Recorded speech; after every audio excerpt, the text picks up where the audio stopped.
primer término quiero agradecer al Foro Patagónico, pero desde otro aspecto.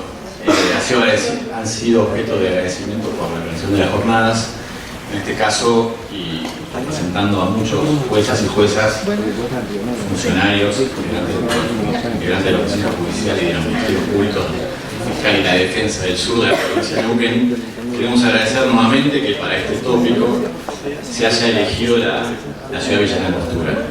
Y este mediodía hemos compartido con el presidente del colegio, con el foro de jueces y juezas de Río Negro, de Bariloche, también esta inquietud de generar espacios en esta suerte de Villa Langostura, San Martín de los Andes, Junín de los Andes y Bariloche. Así que auspiciando que el anuncio que próximamente del doctor Baroto como presidente del foro incluya algunas de estas ciudades entre los eventos académicos para el presente año, vamos a estar muy atentos, estimado Sergio.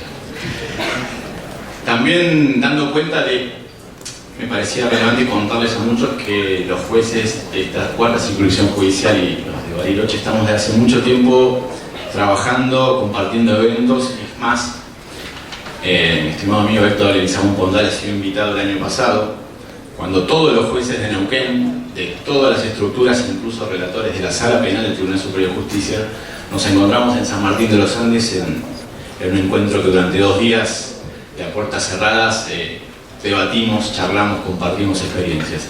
También invitamos a Martín Montenovo, que es un juez de la provincia de Chubut, y que nos resultó importante que con esa vasta experiencia, más allá de las dificultades que nos contó el doctor Panisi que tuvieron y que tienen, compartimos esa jornada de laburo. El segundo es agradecer también por el eje temático, y acordándome de lo que pasó en el día de hoy, las charlas de Fernando Sbilling, de Harfuch, de Alfredo Pérez Galimberti. Quería contarles que fue muy relevante, y en esto trazo creo representar a todos los organismos que forman el Poder Judicial, lo relevante que fue la organización del primer juicio por jurados en Putralcoca, que es la subdirectora, el primer juicio por jurado con el primer veredicto popular en la provincia de Neuquén, y lo que nos pasó cuando tuvimos que como Tribunal de Impugnación hacer la primera sentencia de revisión de un veredicto popular en el país.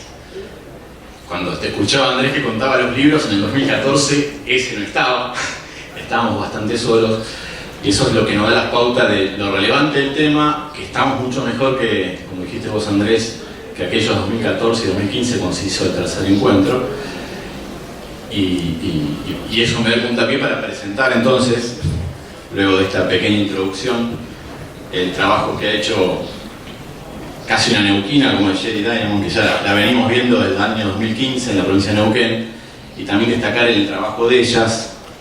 El trabajo también hace Leandro Lozú, que es el coordinador provincial en todo lo que es relevante al juicio por jurados, que cada vez que hay un juicio por jurado, pobre Leandro, estás acá callado, está ahí sentado y es el público unánime de los 44 juicios por jurado que se hicieron en la provincia. Bueno, voy a presentar a la doctora Shari Diamond. Es profesora e investigadora de Northern University de la ciudad de Chicago, del Howard Sessions and American Bar Foundation. Es una de las investigadoras empíricas más destacadas en el campo de juicio por jurados y la toma de decisiones legales. Es autora de más de 100 de publicaciones en revistas jurídicas y de la ciencia del comportamiento humano. También enseñó Derecho en la Universidad de Chicago, en el Harvard y en la Universidad Illinois de Chicago. Participó como editora de la revista Law Society Review y fue presidenta de la American Psychological Law Society. Ha sido conferencista y ponente principal ante auditorios judiciales y académicos. Sus publicaciones y encuestas sobre jurados han sido citadas por la Corte Suprema de Justicia de los Estados Unidos y otros tribunales federales y estaduales. Recibió múltiples premios por sus contribuciones a la investigación jurídica y social. Shari. ¿Es okay? The English translation is slower, so it just doesn't end at the same time. I am absolutely delighted to be here. Who could complain about such a gorgeous place? But the most important thing is I am so delighted to be a part of this movement, this incredible movement to jury trial. Like Valerie, I have been studying the jury in the United States for a very long time, and it is such a treat to watch the development at warp speed, so fast in Argentina. I understand that there were foundations in 1853, but it has been so fast in the last few years. And I thank you so much to those of you who have who have invited me to come. Carla is a force of organization that I have never seen before, and we all profit from it. Yes. And what a team she has, and she has tentacles that branch everywhere and make things happen. And of course, Leo makes the research in Neokin happen. And of course, the people at INGLÉS, Sidonie and Aldana, have been great collaborators as part of this project.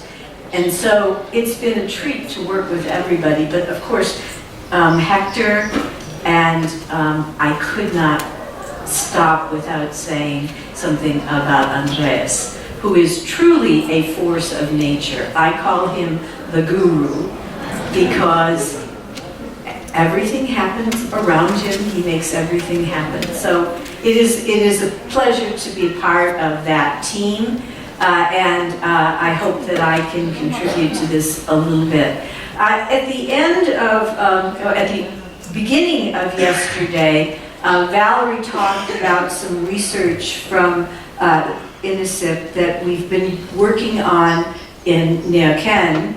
And she talked about juror reactions, and she talked about attorney reactions to the trials in these 17 trials that we've studied so far. And my job at the bookend is to talk about judges. So I will be talking about that Neoken research and also some research on judges from other sources to give you a sense of the relationship between judges and juries, not just in Argentina, but in other places around the world. And just as a spoiler alert, I would say it is remarkable how much similarity there is on some of the measures that we've looked at.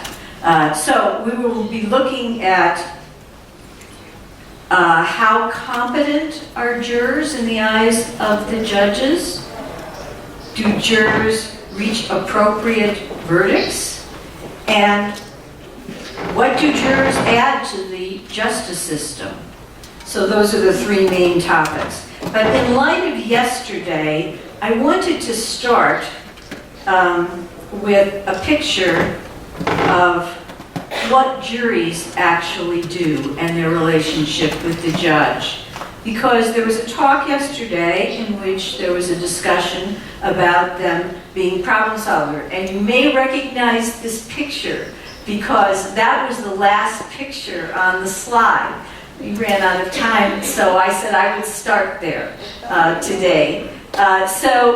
This is a picture of the jury, and I would say a proper way of describing the jury from our empirical research on jury behavior across the board is as a practical problem solver.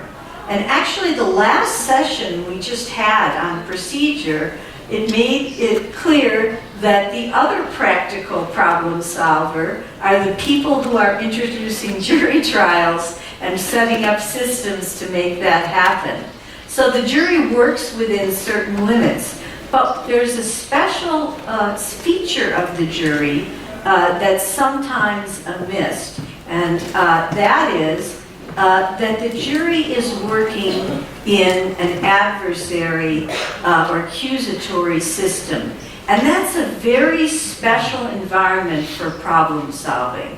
So I have a picture here of the adversary accusatory system. I'm not sure the prosecutors would like the way I've characterized this because the idea is resolving conflict.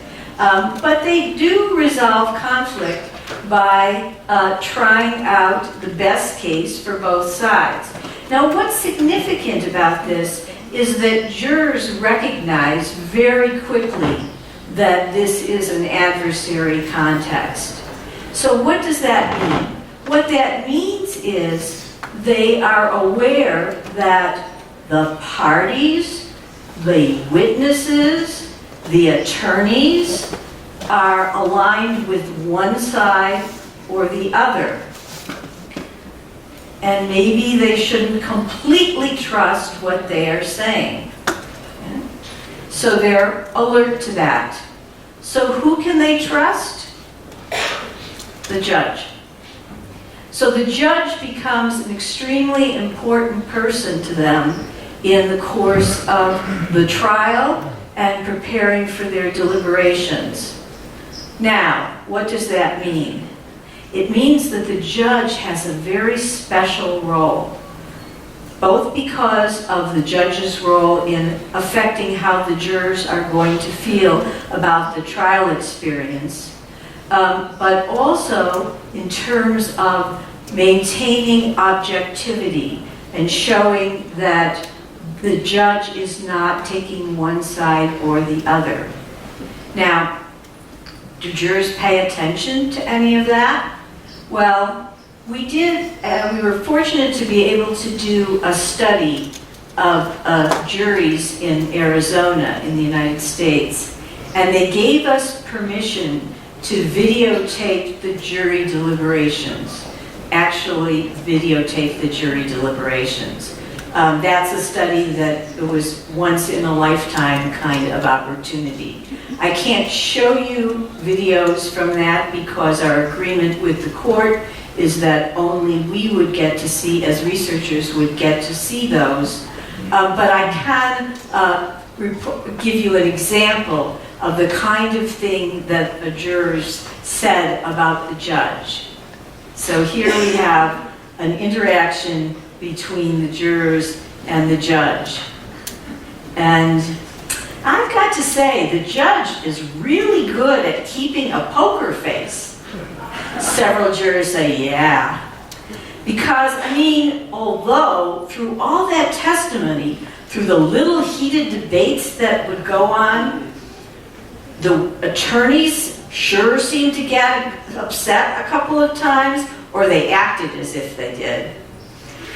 Yeah, we got it, an opinion on something. I know, I looked at him the whole time, and he never made a face, the judge. I never got the feeling that he thought one thing or another, and that's a skill. Okay, the judge is not giving off cues. That example shows that the jurors are actually looking to the judge for potential cues. And frequently, judges who have a big opportunity to get to know jurors pretty well, in part because they often speak with them after the deliberations. One of the questions that jurors frequently ask the judge after the deliberations and they've delivered their verdict is, did we get it right? Because they care what the judge thinks, right? In the United States, a judge would not be permitted to answer that question directly. They would say that they reached a verdict and they did a great job. But you can see where the jurors are going with that level of interest. So, how competent are the jurors in the eyes of the judge? Well, these are the questions that were asked of the judges in the Naokin study. They were asked, how well does the jury understand the evidence? How well does the jury understand the applicable law in the case? And you can see that well or very well is the response that almost every judge gave in these cases. That's a great vote of confidence on the competence of the jury. They also said that the jurors kind of returned the favor, as Valerie mentioned before. and said that 98.8% of them said they understood the judge well or very well.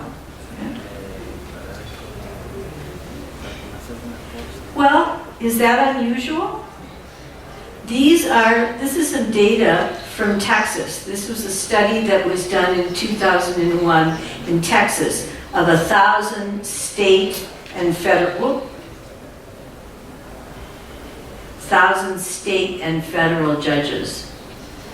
And 98% said that jurors did very well or moderately well in reaching just and fair verdicts. Interestingly, 78% of them said, these are the judges, said that if they were personally a defendant in a criminal case, they would prefer to be tried by a jury rather than a judge. Interestingly, the same level of support for a jury versus a judge was found for Texas jurors as well, which in some ways it isn't surprising because it turns out judges are actually humans, people too. So they respond similar ways on many of the studies that we do. So, now, how did the judge, what was the judge's opinion about the system of trial by jury? This is a slide that shows the judges, the prosecutors, and the defense attorneys from the Neukölln study, and 100%, all of the judges were strongly or in favor of the jury, in favor or strongly in favor of the jury system. Now, this is pretty remarkable, actually, because this is a new system, and it's bound to have some kinks that need to be worked out. And the idea that there is such strong support for the system at the relative beginning of its implementation is a very strong feature in support of the jury system. You can see that the prosecutors were similarly positive. There were a few defense attorneys who were less than fully positive. And Valerie talked the other day about the need for some further training, and I think that that's partly what you're seeing here. The other part of it is that in the majority of cases, the defendant was convicted, and of course, that is not what the defense attorney would have liked to happen. So, how do other jurisdictions see the jury, the judges in other jurisdictions?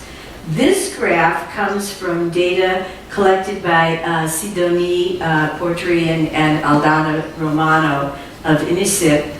And these are judges from the province of Buenos Aires.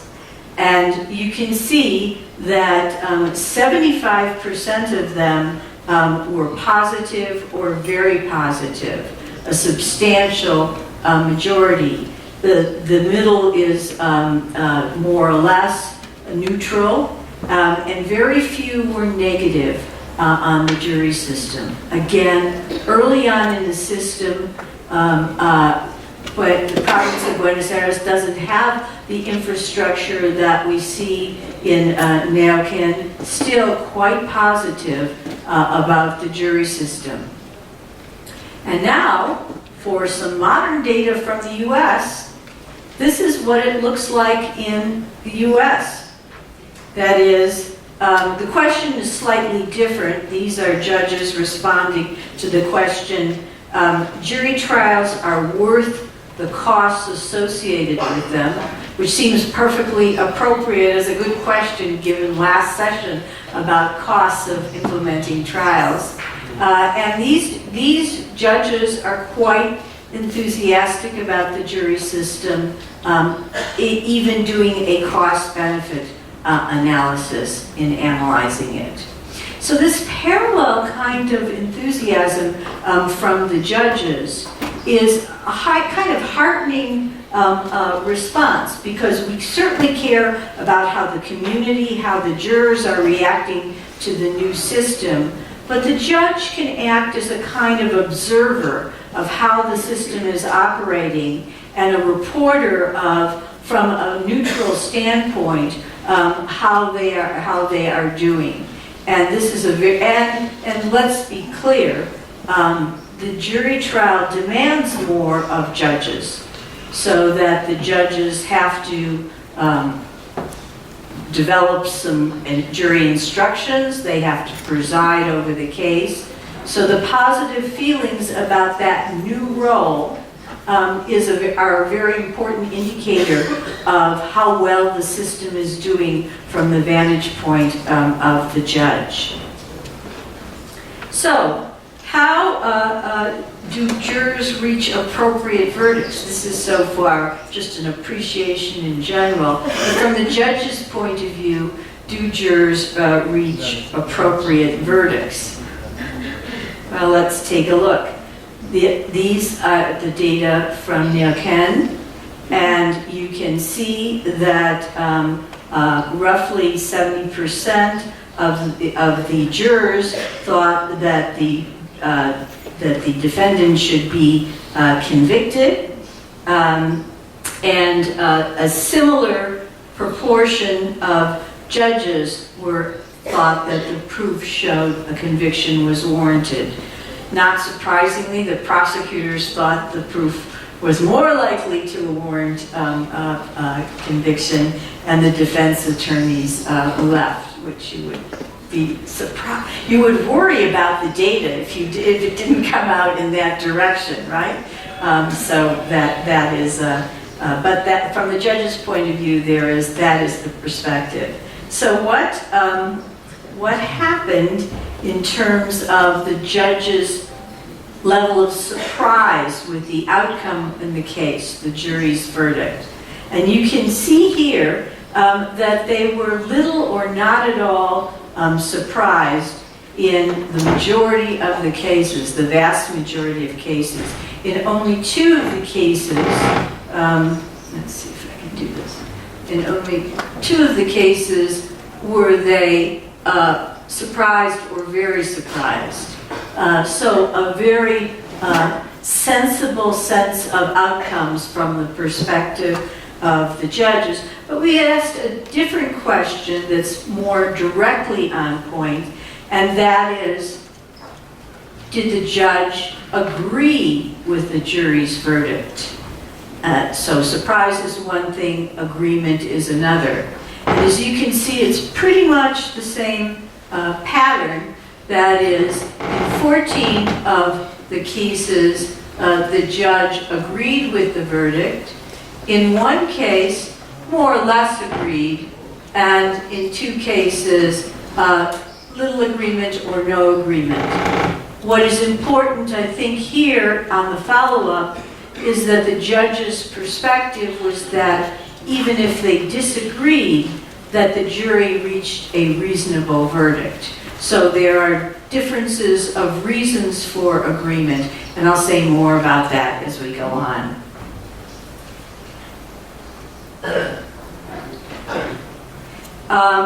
Satisfaction with the verdict. The judge was satisfied with the verdict in 13 of the 16 cases for which we have a response. So in the vast majority of these cases, the judge was satisfied. Again, we have the same difference with the prosecutors versus the defense attorneys, but the judge is the one who is, the neutral is most satisfied. Well, this is data from Buenos Aires, because Sidoni and Aldana did interviews with the judges in the province of Buenos Aires. And on their interviews, they discovered that there was 76% agreement between the judges and juries, looking very much like the Neuquén data. in the same, and with the difference, I'll talk a little bit more about the differences, what kind of differences occurred. But you can see this 76% rate. Now, through the years, a number of us have done comparisons between judges and juries on agreement or disagreement on verdicts. And so this slide shows results from a study. In the parentheses are the results from a study, the classic jury study that was done and published in 1966. And above it are the results from a study that replicated essentially the same methodology, but was published in 2005. And if you look at this, you can see that the agreement occurs at this diagonal. So if we add in the Calvin and Zeisel study the two diagonals in parentheses, you can see 14% and 64% makes 78%. Very close to what we're seeing in Argentina in the two provinces we just looked at. And similarly, in the more recent version, 13% and 62% make 75%. So these are strikingly similar as a matter of agreement between judge and jury. These studies were done by having the judge indicate how he or she would have decided the case involved when it was a jury case. Very similar kind of question that we're asking in the Neuquén and Buenos Aires research. So the rate of agreement is really quite striking. But even more striking, perhaps, is that a study was done by Kim and his colleagues in South Korea. They have a slightly different jury system. So it's an advisory jury, and the jury deliberates until it reaches unanimity, and if it can't, then it calls in the professional judges. And so it's a kind of almost jury, but not quite. And perhaps not surprisingly, you have a somewhat higher agreement rate in that. Throughout all of these, if we go back, you can see that when the judge and jury disagree in these other studies, there is a tendency for the jury to be more likely to acquit when the judge would convict than the other way around. So if we look at this, we can see that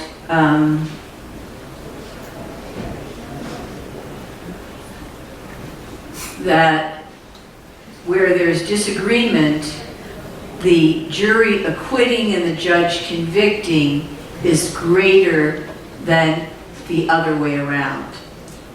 Okay. So the jury has a net leniency compared to the judge. Maybe that's why judges and regular people would like to be tried by a jury rather than a judge if they were on trial as a defendant.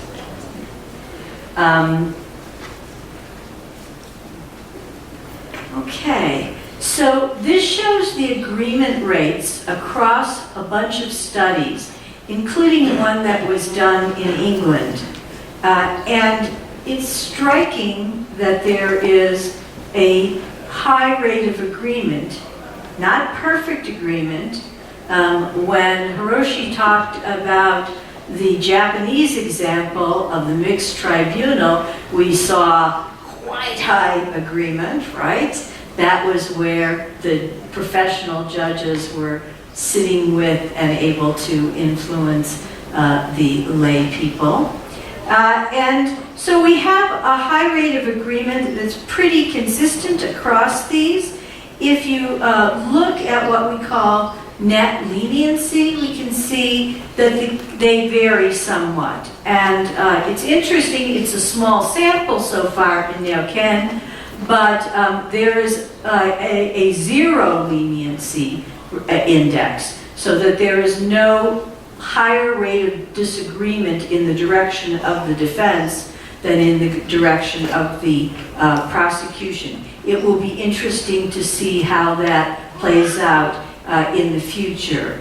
In Buenos Aires, the numbers are not entirely clear, but there is a net leniency that they obtained from their interviews for, again, replicating what has happened elsewhere. So we'll be watching that, and then also trying to explain it, because the question is, where does it come from? Why does it occur?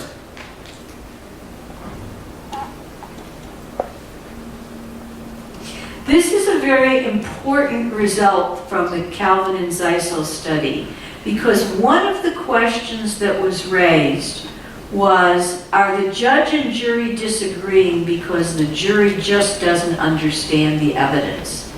So what Calvin and Zeisel did was they divided the cases into cases that were easy to understand or hard to understand, and also those that the judge said were either very balanced on the evidence or strongly favored one side. Okay? And what they found was that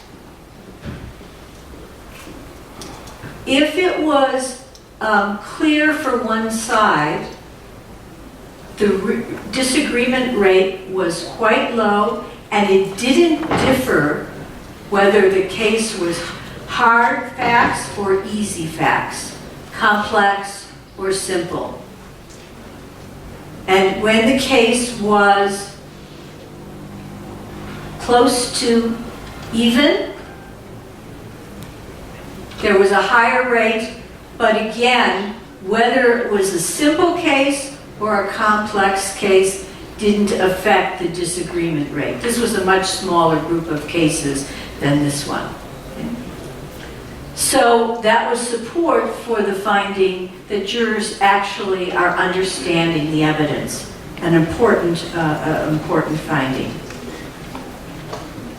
So finally, you sit here and you say, well, gee, there's 75 to 78 agreement rate between the judge and the jury. Is that a good number? Is that a bad number? Right?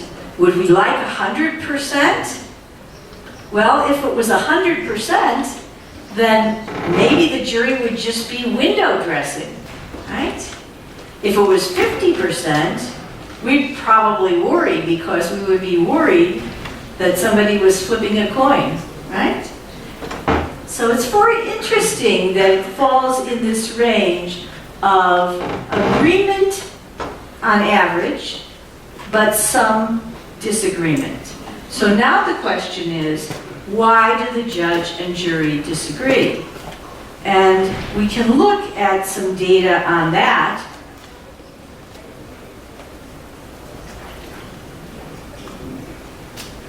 From the slide on reasons for disagreement. Okay? And you can see here that most of the reasons for disagreement are differences about interpreting the evidence. That's the largest category. More than half of the cases of disagreement involved some difference of judgment about the evidence. A different judgment about the credibility of particular witnesses, or a different standard of applying the law to the facts, a different standard of reasonable doubt. The jurors are more exacting of the prosecution, requiring more proof before they will find somebody guilty beyond a reasonable doubt.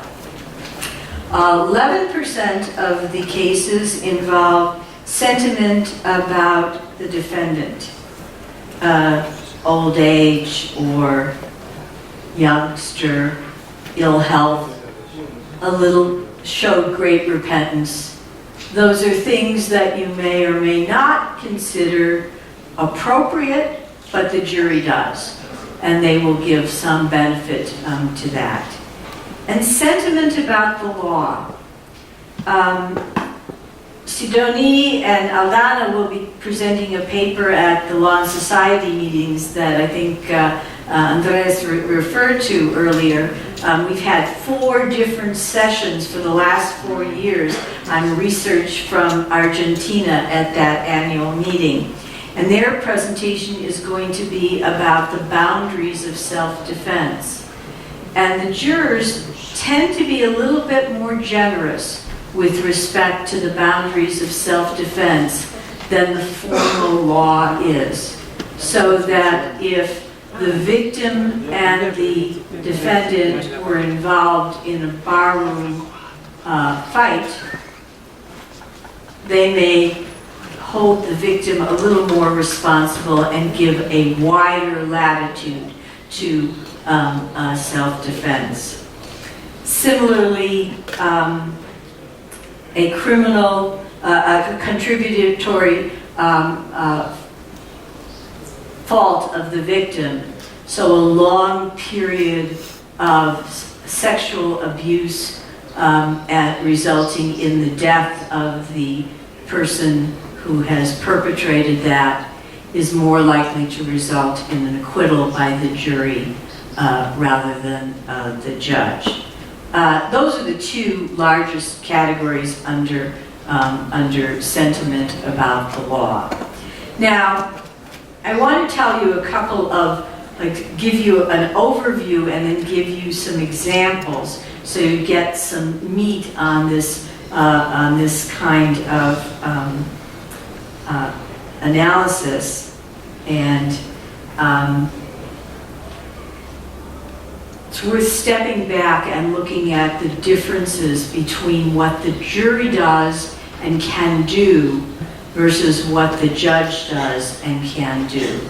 So the first thing is that the jury is in a position to pool its resources and act as a conduit for community standards. The second is, and this is even more true in Argentina than it is in the United States, the jury's not exposed to some inadmissible information that the judge would be exposed to. I know that you make some of those judgments to keep things out, right, beforehand. But the general rule in Argentina of not permitting the criminal record to come in is, in my opinion, a wonderful new innovation, because sometimes defendants in the United States will not take the witness stand, will not testify, because they know that if they do, their criminal record will come out. And the rule of not allowing that in means that the jury doesn't hear what is essentially irrelevant information. Now, some of my legal colleagues would argue with me and say sometimes the criminal record is relevant, but that's a story for another lecture, right? The other thing is that the jury can act as a safety valve. So we've seen that a little bit in terms of the broader treatment of self-defense, the more willingness to listen to a story of self-defense. But I'll give you another example of that in a minute. And finally, there are the political values of education and legitimacy. The jury convey receiving education that makes them appreciate the legal system and the judges, and the legitimacy of the system itself with an oral, transparent trial before a number of lay people from the community. So let me tell you what a judge from Buenos Aires said about the difference between the role of the judge and the role of the jury. And this is a wonderful, oh, I have to show it to you. Right. This is a wonderful example. I won't read it to you.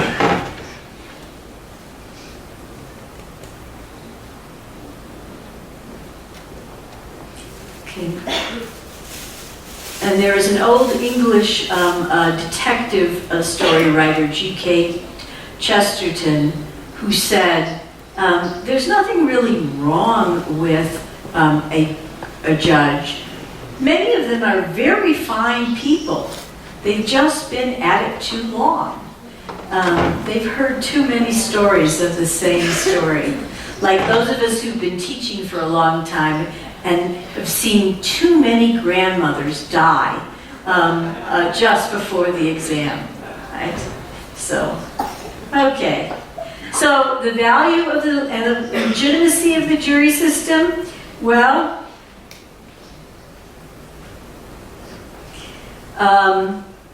what we've learned and what judges tell us is that lay input can enrich and expand the world of the professional judge.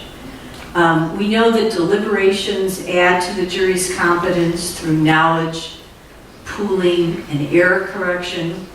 One of my favorite judges, New York Judge Weinstein, said that the importance of the lay jury is as a source of knowledge of how life operates outside our courthouses and our social circle, beyond what we regularly encounter, and enriches the experience when you're talking about use of alcohol, a barroom brawl, the kind of things that wide experience may enrich in the discussion.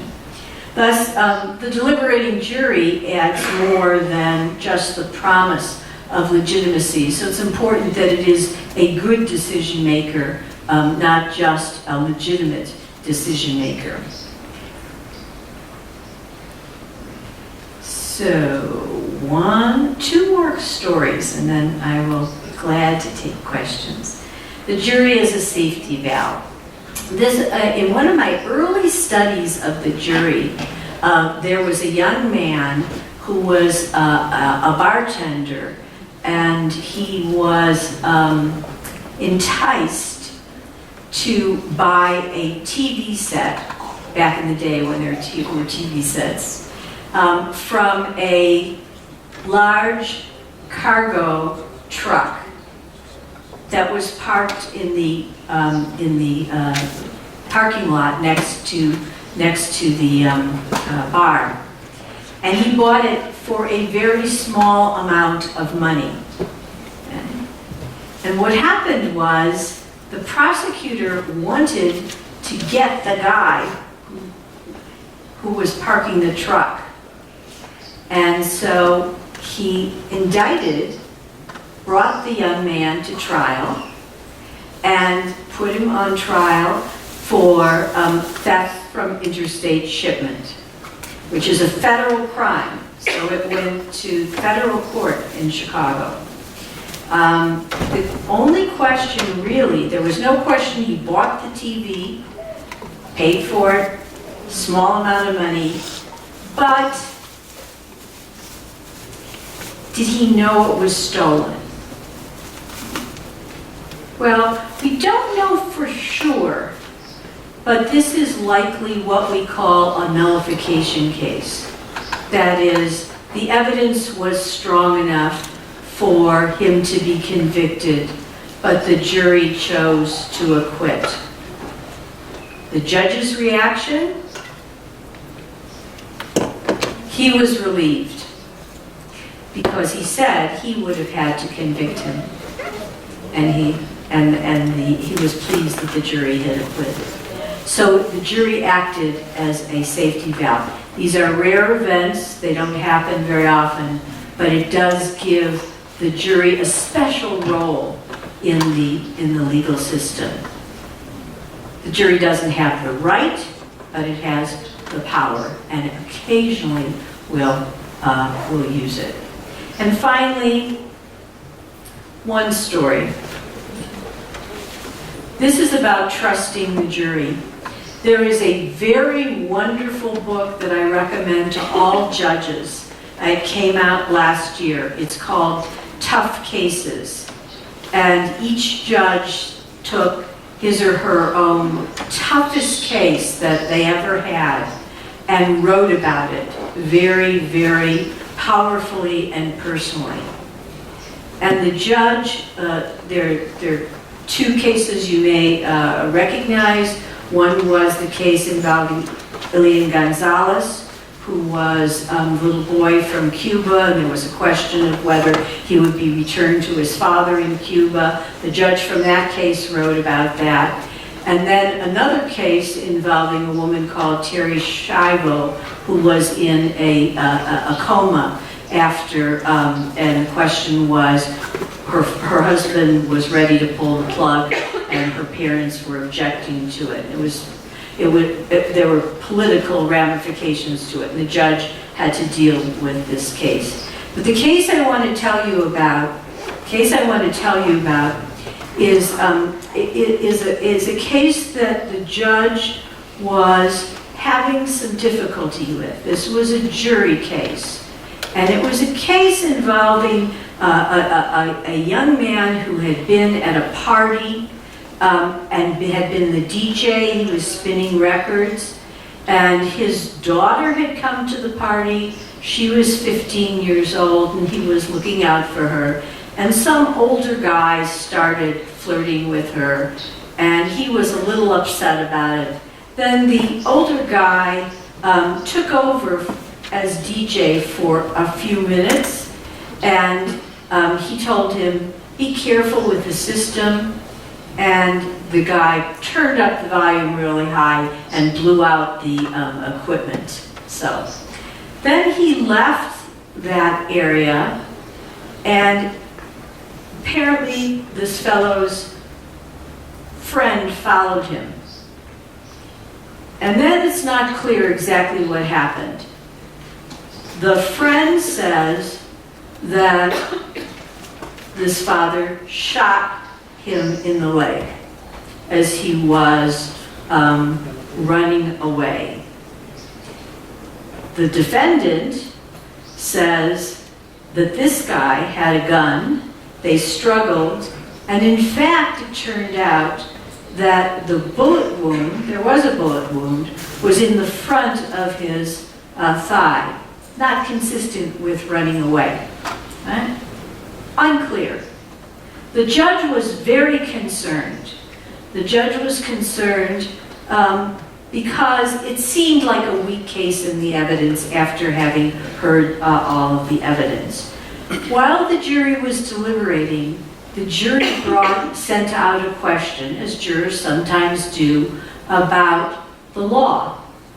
And they asked, if we find the defendant not guilty of assault with intent to kill while armed, can we still find him guilty of assault with a dangerous weapon? The answer under the law was unequivocally yes. There was no problem under the law with doing it. But the judge was unhappy with that situation because he assumed that the jury was going to convict on the second charge.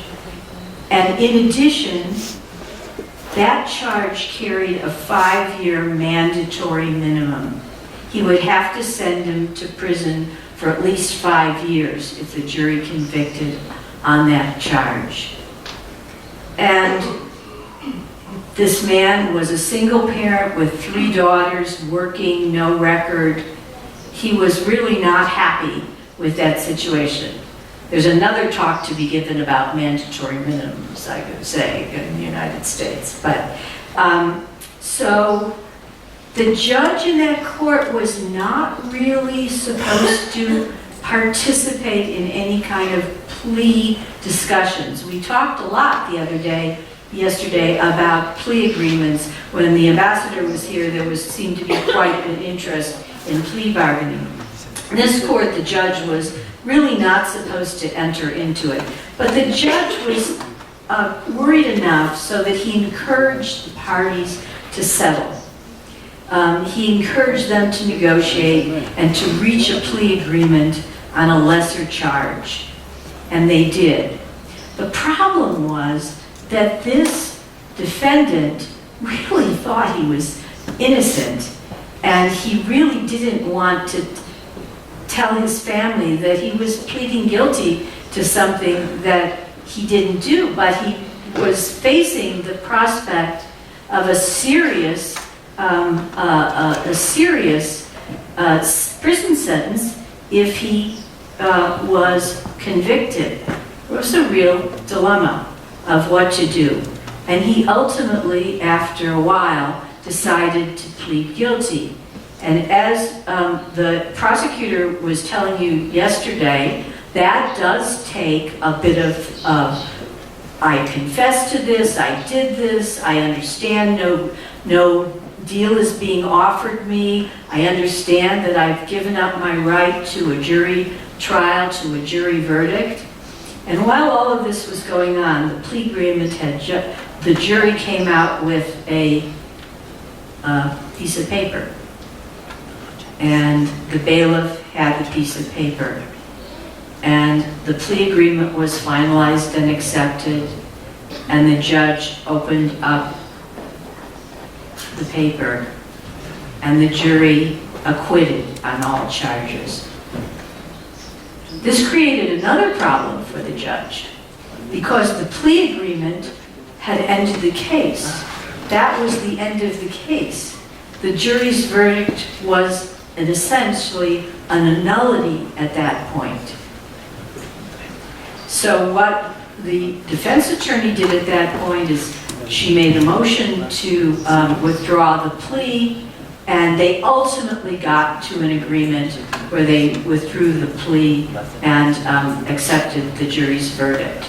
But it was a really difficult way of getting there, and the judge, as he writes about this case, says, I think in the end justice was done, but it was at the cost of my allegiance to the law, and I should have had more trust in the jury.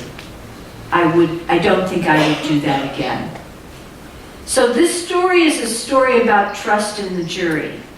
And I think when we give the authority to the jury, most cases defer to the jury, what we are saying is they do have common sense, they do have ability, they do have a judgment that in most cases we will accept and we should accept. And that's a virtue of the jury that we should value. So just in closing, I would say that the way to see judges and juries are as partners, that you put them together and they make a wonderful trial. The judge has to be good about making sure that the instructions are clear, the rulings on the evidence, and I know we are developing evidentiary rules, we've talked about that. Hopefully you'll do it in a simpler way than we did. Ours are way too complicated. And they can be simplified, most scholars agree. And ultimately, that is the way the trial works best, when these two things fit together. So finally, just one more thing. I had a judge at the beginning, but I want to put this judge at the end. This is, I spoke to one of the women judges in Neuquén, and she told me that having tried a number of jury trials, that the jury had won her heart. So I have a star here. I was going to have a daisy, couldn't find a daisy, but I couldn't find a heart. But so we have a star. So this is the star for the jury. And it's a remarkable system. It always surprises me with its competence and heart. And it's good to know judges have hearts too. So thank you.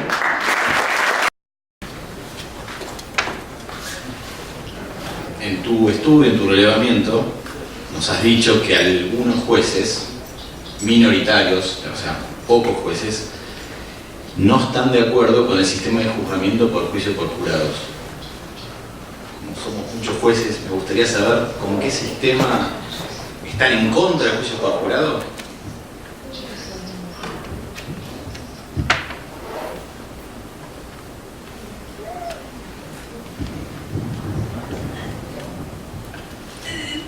Most of the objections are that we can be quicker, more efficient if we don't have a jury, right? This also shows up in the survey I talked about when we asked the judges, what size jury would you prefer? And then we asked them why. And most judges say they prefer a 12-person jury. And they say because it's more impartial, it's more thorough, it reaches a fairer, more accurate verdict. And the few who say a smaller jury say it's quicker, it's more efficient. See, yeah. So.